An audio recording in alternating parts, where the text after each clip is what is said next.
There are forces in this world that do not wish you well, and they do not always announce themselves with loud footsteps or cruel words. Sometimes they arrive quietly, dressed as concern, as advice, as laughter at the wrong moment. They arrive when you are becoming something more than you once were. Evil people are rarely impressed by your innocence, and they are often threatened by your light. To become too strong for them to harm you is not about becoming hard or bitter or cruel in return. It is about becoming so rooted in yourself that their intentions find no place to land. Strength of this kind does not shout. It stands. It does not chase. It endures. The first strength is knowing who you are before the world tells you who to be. When you do not define yourself, someone else will try, and they will usually choose the smallest version of you. Evil people depend on confusion. They need you to doubt your worth so they can assign it. They need you unsure so they can step into the empty space and speak for you. When you know your name in your bones, when you have sat with yourself long enough to recognize your fears without obeying them, you become difficult to manipulate. You stop asking permission to exist. You stop shrinking your voice to keep others comfortable. You understand that your presence is not a mistake and your dreams are not an accident. This knowing does not make you arrogant, it makes you unmovable. And when someone tries to twist your identity into something smaller, you do not argue, because you already know the truth and truth does not beg. The second strength is the discipline of boundaries, spoken and unspoken. Evil people look for open doors and unlocked windows in the human heart. They push where there is softness without protection. Boundaries are not walls meant to isolate you from love. They are fences that keep your garden from being trampled. When you learn to say no without apology and yes without fear, you change the rules of every interaction. You stop explaining yourself to those who have already decided not to understand. You stop offering your energy to those who drain it, as if it were owed. Boundaries teach others how to treat you, but more importantly, they teach you that your peace matters. An evil person becomes frustrated when their access is denied. They cannot harm what they cannot reach, and they cannot reach what no longer needs their approval. The third strength is emotional mastery, the quiet power of not being ruled by every feeling that passes through you. Evil people provoke because they need reaction. They feed on chaos, on anger, on fear rising quickly and thinking slowing down. When you learn to pause, to breathe, to observe your emotions without becoming them, you take away their fuel. This does not mean you feel nothing. It means you feel deeply and choose wisely. You allow grief to move through you without turning into despair. You allow anger to inform you without letting it control you. Emotional mastery is not coldness, it is clarity. And clarity is dangerous to those who rely on confusion to win. When you no longer explode on command, they lose their script. The fourth strength is compassion without self-betrayal. Evil people often mistake kindness for weakness, and they are shocked when it comes with strength. True compassion does not require you to tolerate abuse or excuse cruelty. It allows you to see the brokenness in others without offering yourself as a sacrifice. You can understand someone's pain without letting it become your prison. Compassion grounded in self-respect is a powerful shield. It keeps your heart open but not exposed. You do not harden yourself to survive, you soften wisely, and in that softness you remain whole. Evil people cannot corrupt a heart that loves without losing itself, because corruption requires participation, and you refuse to participate. The fifth strength is the courage to walk away. There is a myth that endurance always means staying. Sometimes the bravest is leaving with your dignity intact. Evil people rely on your attachment to outcomes, to history, to hope that things will change if you just try harder. When you learn that walking away is not failure, but self-preservation, you reclaim your power. You stop negotiating with disrespect. You stop revisiting places that cost you your peace. Walking away does not mean you are weak. It means you are awake. And when you walk away without bitterness, without revenge, without needing the last word, you deny evil its favorite reward. You leave it talking to itself. The sixth strength is aligning your life with purpose rather than fear. Evil people distract. They pull your attention toward petty battles, endless arguments, and small dramas that keep you from your calling. When you are clear about why you are here, what you stand for, and where you are going, you become difficult to derail. Purpose gives you direction, and direction gives you momentum. You stop reacting to every provocation because you are too busy building something meaningful. Fear shrinks your world. Purpose expands it. And in an expanded life, there is little room for those who wish to harm you. They fade into the background noise as you move forward. The seventh strength is faith in something larger than cruelty. Call it faith in humanity, faith in justice, faith in God, or faith in the quiet law that what you saw will one day rise to meet you. Evil people want you to believe that cruelty is the final authority. They want you cynical, hopeless, convinced that goodness is foolish. When you refuse that belief, when you trust that integrity has weight and love has memory, you become untouchable in the deepest way. This faith does not make you passive, it makes you resilient. You understand that even when harm is attempted, it does not get to define you. You know that your spirit answers to a higher call than hatred. Strength like this is not built overnight. It is formed in small daily choices, in choosing rest over exhaustion, in choosing truth over comfort, in choosing yourself without abandoning others. Each time you honor your values, you reinforce the foundation beneath your feet. Each time you refuse to become what hurt you, you grow taller inside. Evil people lose interest in those they cannot control, intimidate, or corrupt. They move on in search of easier targets, leaving you standing in your wholeness. You were not born to be fragile in a harsh world.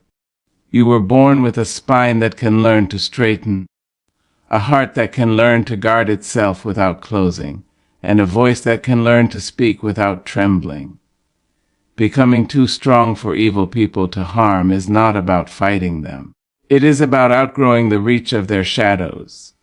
When you stand firmly in who you are, rooted in truth, guided by purpose, protected by boundaries, and softened by compassion, you become a place where harm cannot live. And in that strength you do not merely survive, you rise, and your rising becomes its own quiet victory. When you stop reacting, their power disappears, because manipulation survives on movement, noise, and emotional turbulence. It needs you to flinch, to answer, to explain yourself, to feel the urge to defend your dignity in front of people who never intended to respect it. The moment you react, you step into their arena, and the rules of that arena were never designed in your favor.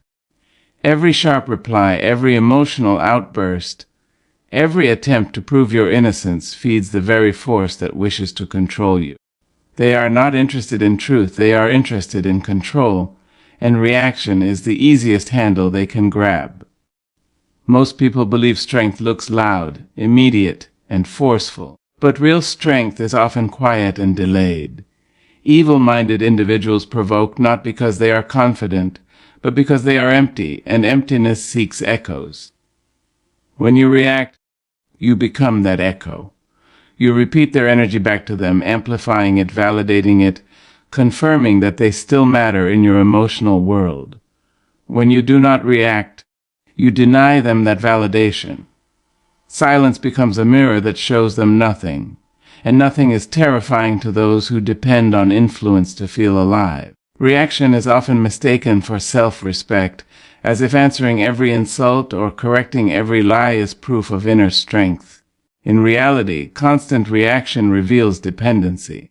It suggests that your peace is negotiable, that your emotions are available for public use, that your identity can be shaken by someone else's opinion. When you stop reacting, You reclaim ownership of your inner world. You decide which voices deserve entry and which ones dissolve at the door. This choice is not passive, it is deliberate, conscious, and deeply powerful. Those who manipulate understand psychology more than morality. They test boundaries through small provocations, watching closely to see where you tense, where you rush to explain, where your calm cracks. Once they identify the trigger, they return to it repeatedly. Reaction teaches them where to strike. Non-reaction confuses them. It interrupts their pattern, disrupts their strategy, and forces them to face a wall instead of an opening. They may escalate at first, growing louder, harsher, more dramatic, hoping to pull something out of you. Because silence threatens their sense of control. Not reacting does not mean you are unaware. It means you are aware enough to know that not every battle deserves your presence. Awareness without reaction is wisdom. You see the intention behind the words, the insecurity behind the aggression, the hunger behind the manipulation.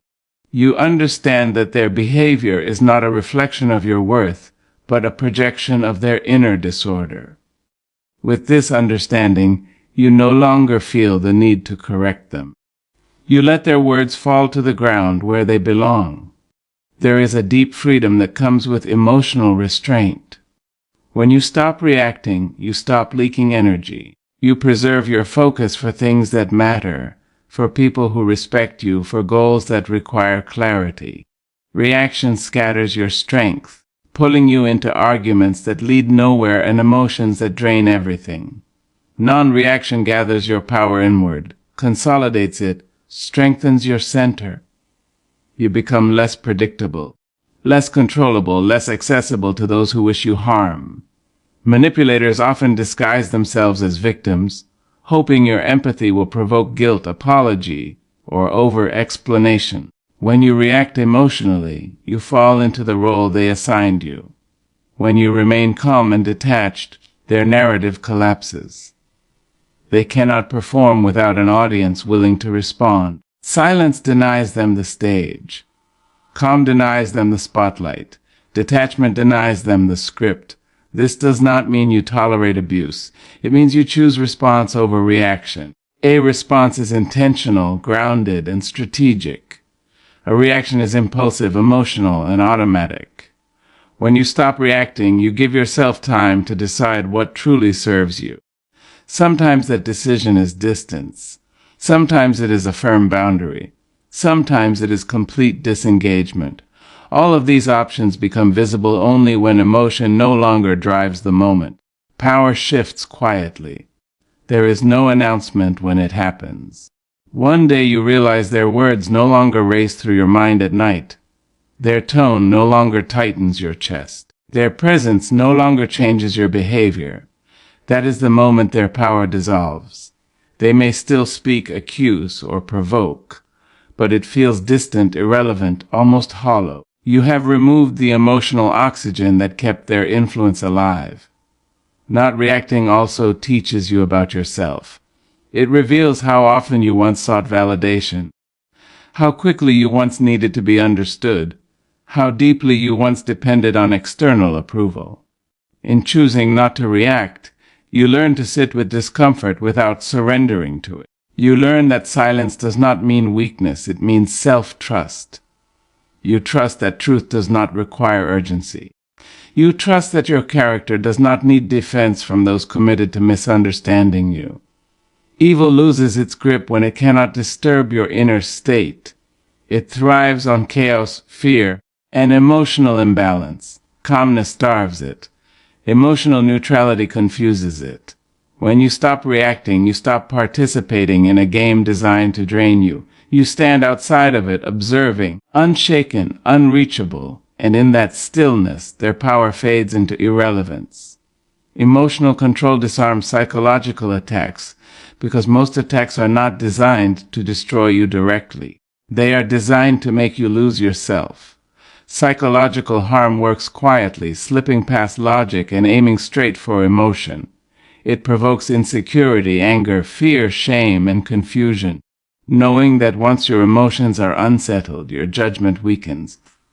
When emotions take over, the attacker no longer has to fight you, you fight yourself. Emotional control interrupts this process. It creates a pause between stimulus and response, a space where manipulation fails to take root. People who use psychological attacks rely on predictability. They study patterns, learning what irritates you, what embarrasses you, what makes you defensive. They throw words like hooks, waiting for a reaction that confirms they still have access to your inner world. Emotional control removes that access. When your face remains calm, your voice steady, your energy unchanged, their strategy collapses. They may still speak, but their words lose direction. Without emotional reaction, their attacks float without impact, unable to land where they were intended. Many mistake emotional control for emotional suppression, but they are not the same. Suppression buries feelings until they erupt later in unhealthy ways. Control means acknowledging emotions without allowing them to dictate behavior.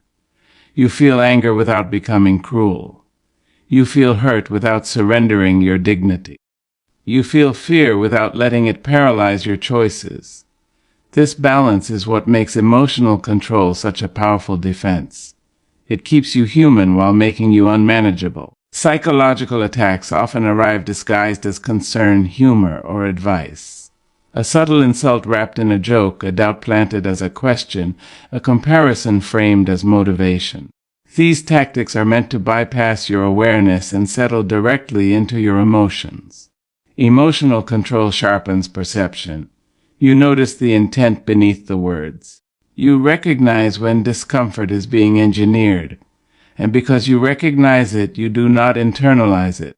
Awareness combined with control turns manipulation into something visible and therefore ineffective. There is a reason emotionally reactive people are targeted more often. Reaction signals vulnerability.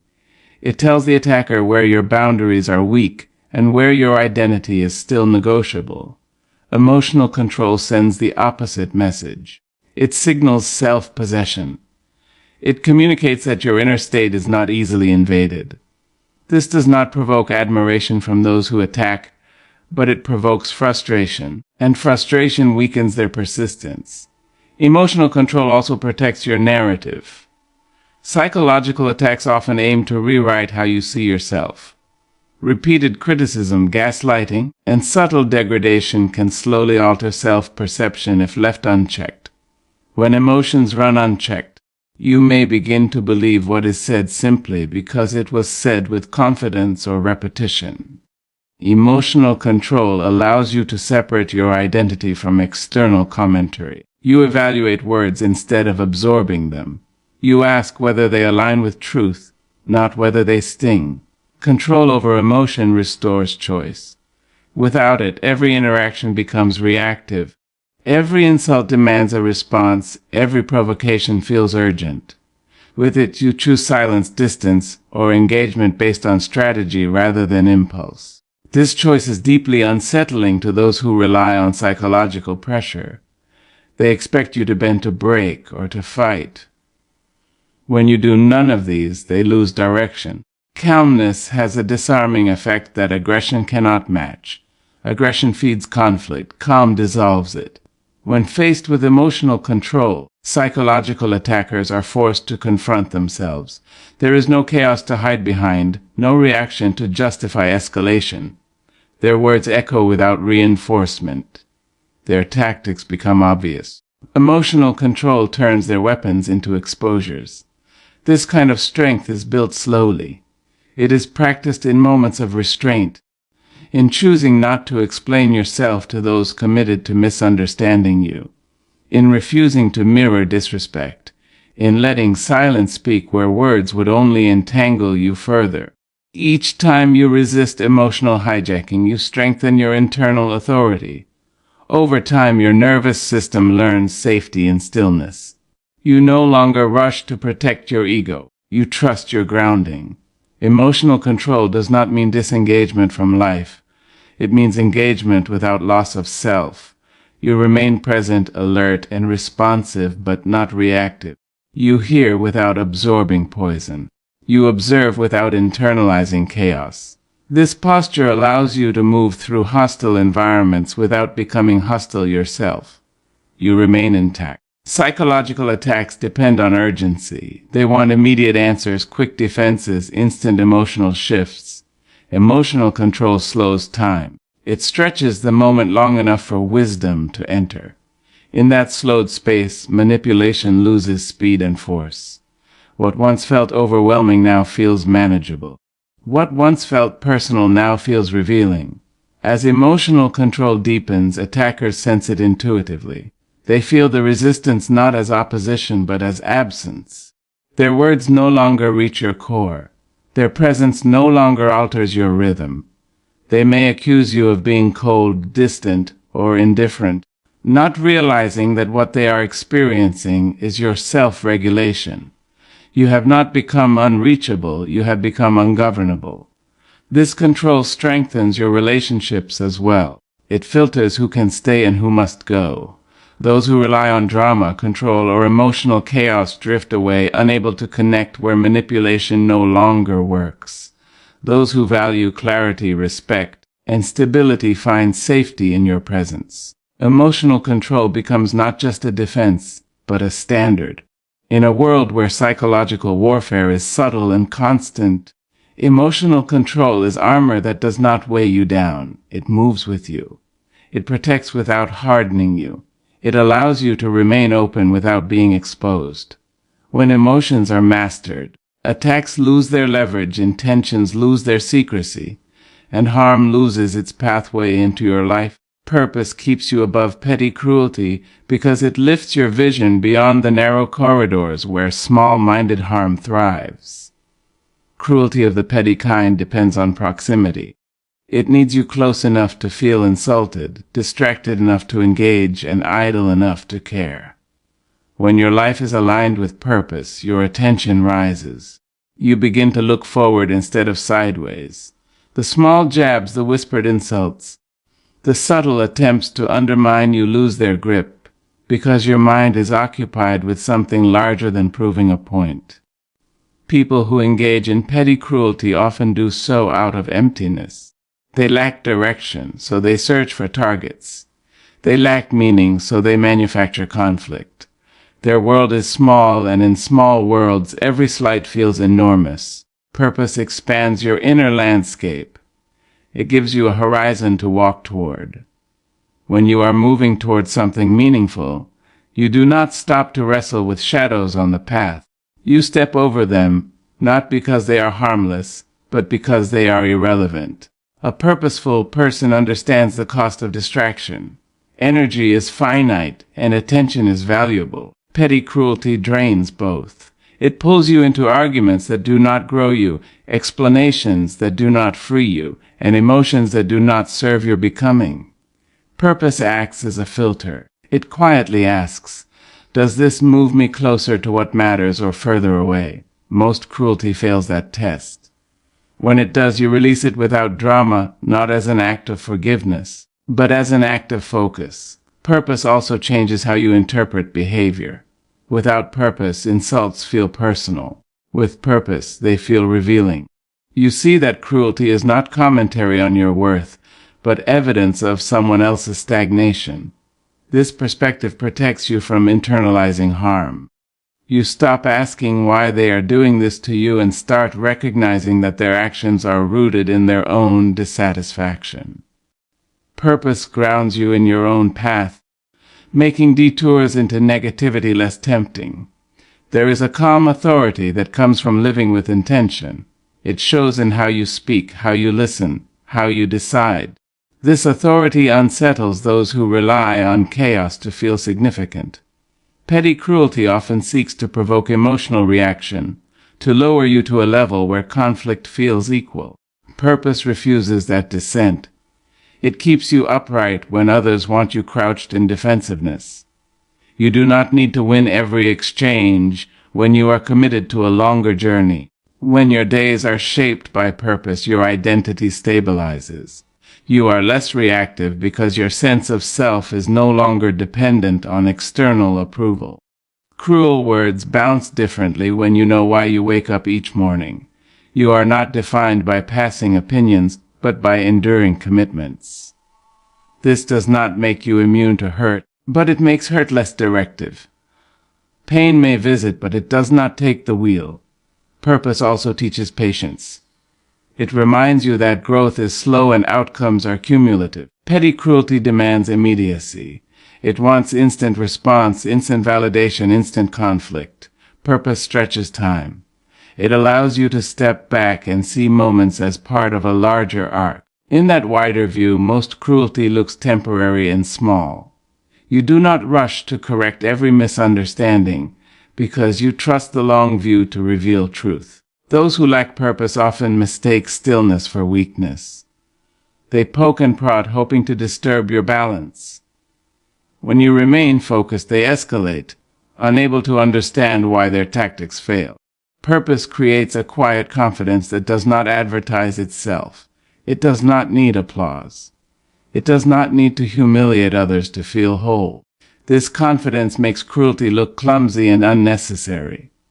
Living with purpose also clarifies your boundaries. You become selective about where you invest your time and emotional labor. Not everyone deserves access to your inner world. Not every opinion deserves your attention. Purpose makes these decisions feel natural rather than defensive. You are not avoiding people out of fear, you are choosing alignment over engagement. This choice keeps you elevated above environments where cruelty thrives. Purpose does not require perfection. It allows room for mistakes, learning, and humility. This humility disarms cruelty further. Petty harm often seeks to expose flaws as weapons. When you are honest about your imperfections and committed to growth, those weapons lose their edge. You are not pretending to be flawless. You are committed to becoming better. That commitment is stronger than mockery. As purpose deepens, your reactions soften. You no longer need to assert dominance in conversations or prove intelligence in debates. You listen more, speak less, and choose your words carefully. Cruelty depends on noise. Purpose thrives in clarity. This shift changes the energy around you. People sense that you are not available for meaningless conflict. Purpose also anchors you during moments of injustice. It does not blind you to wrong, but it guides how you address it. Instead of lashing out, you act with intention. You choose responses that align with your values rather than your anger. This alignment preserves your integrity even in hostile spaces. Cruelty seeks to pull you out of character. Purpose keeps you in it. Over time, petty cruelty loses its audience. Those who engage in it either grow tired or move on, unable to sustain interest in someone who refuses to be derailed. Purpose creates forward motion that cruelty cannot follow. While others circle the same grievances, you advance. While others argue, you build. While others criticize, you create. A life driven by purpose becomes a quiet rebuke to cruelty. Not through confrontation, but through contrast. Your progress speaks louder than defense. Your consistency outlasts their commentary. Your focus protects your peace. In staying committed to what matters most, you rise above the smallness that seeks to pull you down, and from that higher ground, petty cruelty loses its power to touch you. Integrity confuses those who thrive on harm because it operates on a language they do not understand. Harm-driven people rely on shortcuts, double meanings, hidden motives, and unspoken bargains. They expect masks, manipulation, and moral flexibility because that is how they survive. When they encounter someone whose actions align with their words, whose values do not change with convenience, whose behavior remains steady whether watched or ignored, they lose their bearings. Integrity removes the leverage they depend on. People who harm others often assume everyone else is playing the same game they are. They expect secret intentions behind kindness, selfish motives behind generosity, weakness behind calmness. Integrity disrupts this assumption. It offers no hidden agenda. It does not need to deceive to succeed. This transparency is unsettling to those who rely on deceit. They search for angles, for cracks, for contradictions, and find none that serve them. What cannot be twisted cannot be controlled. Integrity creates predictability in character, not in reaction. Your values are consistent, but your participation is selective. Harmful people try to provoke you into compromise, hoping you will abandon your principles under pressure. When you do not, when you remain anchored, even when it costs you something, they become confused. They cannot understand why you would choose what is right over what is easy, why you would protect your character when no immediate reward is visible. Their confusion stems from a worldview where integrity has no currency. Those who thrive on harm depend on moral chaos. They blur lines so that accountability disappears. Integrity sharpens those lines. It makes right and wrong visible again. This visibility threatens them because it exposes behavior they prefer to keep ambiguous. When you act with integrity, you become a mirror that reflects truth without accusation. You do not need to call them out, your consistency does it for you. And that silent exposure unsettles them more than confrontation ever could. Integrity also removes fear-based compliance. Harmful people use intimidation, guilt, and obligation to bend others. Integrity answers to a higher standard than fear. You do not betray yourself to avoid conflict. You do not abandon your values to gain approval. This independence confuses those who expect submission. They try pressure, then charm, then distortion, cycling through tactics that usually work. When none of them succeed, they are left without strategy. There is a quiet courage in integrity that does not announce itself. It does not threaten or posture. It simply refuses to move out of alignment. This refusal is powerful. It communicates that there are limits that cannot be crossed, not because of force, but because of principle. Harm-driven individuals understand force. They understand power struggles. They do not understand restraint grounded in self-respect. They cannot predict it, and what cannot be predicted cannot be easily exploited. Integrity also protects your internal world. Harmful people aim to corrupt from the inside. They plant doubt, encourage rationalizations, and invite small compromises that slowly erode self-trust. Integrity resists this erosion. It keeps your inner voice clear. You know where you stand even when the environment is unstable. This clarity prevents manipulation from taking root. When you trust yourself, lies have nowhere to attach. People who thrive on harm often accuse others of being naive or unrealistic. What they mean is uncontrollable. Integrity makes you uncontrollable because it removes dependency on their approval. You do not need their validation to feel legitimate. You do not need to win at their games to feel whole. This independence frustrates them. They may mock your values, test your resolve, or attempt to isolate you. Each attempt reveals their discomfort with a standard they cannot meet. Integrity also changes how others perceive you. Even those who do not like you often respect you.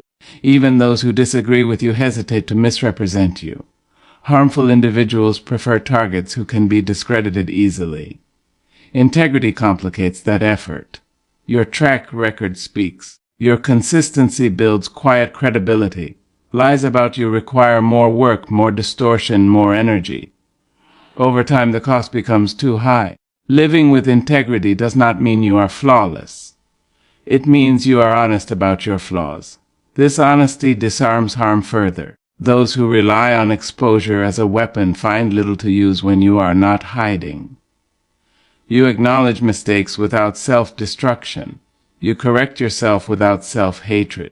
This balance confuses those who believe shame is necessary for control. Integrity also influences how you respond to provocation. You do not mirror cruelty to prove strength. You do not abandon kindness to assert dominance. You choose responses that align with who you are, not with what the moment demands emotionally. This alignment keeps you steady while others become erratic. Harm thrives in emotional volatility. Integrity brings emotional coherence. When harm-driven people realize they cannot corrupt you, they often attempt to exhaust you. They repeat narratives, escalate pressure, or create false urgency. Integrity withstands exhaustion because it draws strength from conviction rather than reaction. You are not constantly deciding who to be, you already know. This reduces internal friction. What exhausts others strengthens you. Integrity also redefines winning. You are not trying to defeat others, you are trying to remain whole. This goal cannot be taken from you. Harmful people lose interest in battles they cannot win. When winning no longer means you're compromised, their motivation fades. They may linger, confused by your refusal to engage on their terms. Over time, integrity becomes a boundary without words. It signals where you will not go, what you will not trade, who you will not become. Those who thrive on harm sense this boundary instinctively. Some retreat. Some attempt one last test. All are affected. Integrity reshapes the dynamic without confrontation. In environments where harm is normalized, integrity stands out. It feels disruptive, even threatening, not because it attacks, but because it refuses to conform. This refusal forces others to confront their own choices. Some respond with hostility, others with discomfort, a few with growth. Integrity does not manage these outcomes. It simply remains. To live with integrity is to live without fragments. Your private self and public self align. Your values do not change depending on who is watching. This wholeness is deeply unsettling to those who survive through division and contradiction. They cannot enter your inner world because there is no hidden door. There is only what is visible, consistent and grounded, and in that groundedness, harm loses its usual access, its usual confusion, its usual grip.